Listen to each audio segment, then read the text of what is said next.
What's up, guys? Neil Orfield here, taking a look at Stokastic's MLB DFS Lineup Generator for tonight's slate. While you're coming in, please do like the video, subscribe to the channel if you haven't already, and hit that notification button so you can get alerts when our shows go live. And of course, if you have not yet signed up for the Lineup Generator, you can still get it for 50% off your first week using the link in the description of this video on YouTube. Or if you are on Twitter, you can find it on Twitter in my tweet. It's going to be just $4.48 for your first week, still just at $8.95 after that first week. Still a great deal for a tool that only gives you plus EV lineups. All right, let's start taking a look at some DraftKings lineups to start. I'm going to do all stack types, all lineup types, not going to lock anybody in. All right, first lineup we see here is a 4-4 Giants and Braves stacks with Framber Valdez and Lance Lynn as the pitchers. First, let's look at the top pitchers tool. Valdez number 2, Lynn number 4 in terms of top 2 pitcher odds, 34% for Valdez, 23% chance for Lance Lynn. And then the stacks, we had Braves number 1 overall, 22% chance of being the top stack, and then the Giants, who have a 13% chance. So we have the top 2 stacks on the board in this lineup, 2 of the top 4 pitchers as well. Looks like a good lineup. Of course, it is on the chalky end of the spectrum.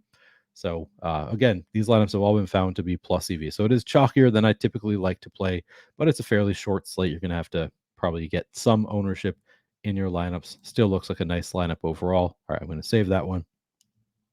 Second lineup, a little bit less chalky. This one, a 4-4 Giants and Cubs stack with Carlos Rodon and Framber Valdez as the pitchers. Valdez number 2 again, and then Rodon number 3 overall in terms of top 2 pitcher odds, 26% chance of being a top 2 pitcher. The Cubs 3rd overall in top stack odds with an 11% chance of being the top stack. So ownership comes down a little bit, still projects really well. Nice looking lineup. All right, I'm going to go through and just save 20 lineups and see what kind of exposure I have after 20 lineups.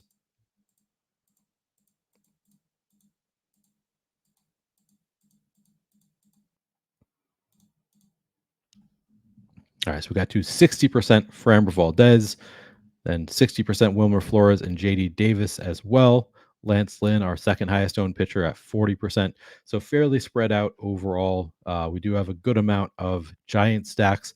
I'd probably be a little bit hesitant to play 60% of Flores and JD Davis, but it is a pretty short slate. And in 20 lineups, not the end of the world to get 60% to some bats. Totally okay getting to 60% Valdez. Maybe I'd go back and get rid of a little bit of these Giants, but ultimately that's not too crazy high number for a slate that is, what is this, 5-game slate? It's a pretty short slate here, so I don't mind having a little bit more concentration on certain lineups if they look good. All right, now I'm going to check out FanDuel lineups as well. Again, I'm going to do all stack types, all lineup types, not going to lock anybody in. Pitcher for the first lineup is Framber Valdez, so let's see in the FanDuel top pitchers tool. Framber Valdez, number 2 overall with a 15% chance of being the top pitcher. He's a bit cheaper than Spencer Strider as well. And then the stacks here, we've got the Cubs. It's a 4-2-2 Cubs, Braves, and Giants lineup. Let's look in the top stacks tool.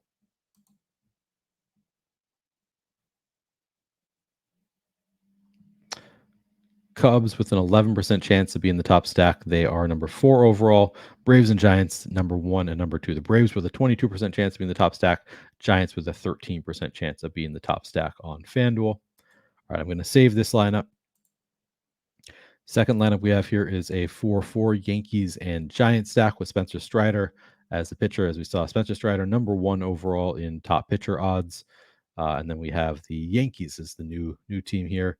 Yankees are 5th on the board in terms of top stack odds, 9% chance of being the top stack there. So another nice looking lineup. This one more on the contrarian end of the spectrum than the last one. We got some low owned bats in Casey Schmidt and Luis Matos from the Giants, kind of offsetting some of the really high ownership on Wilmer Flores, Gleyber Torres, Giancarlo Stanton, some really high owned players here, but then some low owned bats to offset that. And Spencer Strider actually only getting 19% ownership. So nice looking lineup. All right, I'm going to save this one. I'm just going to go through and save 20 lineups, see what kind of exposure we get. All right, after 20 lineups, we have 85% Wilmer Flores, Can say right off the bat that is too high. Everybody else, I'd be probably comfortable with the level of exposure here. Definitely don't want 85% Wilmer Flores there. I would probably go back, get rid of some of those Wilmer Flores lineups. Let's see how much ownership is he getting.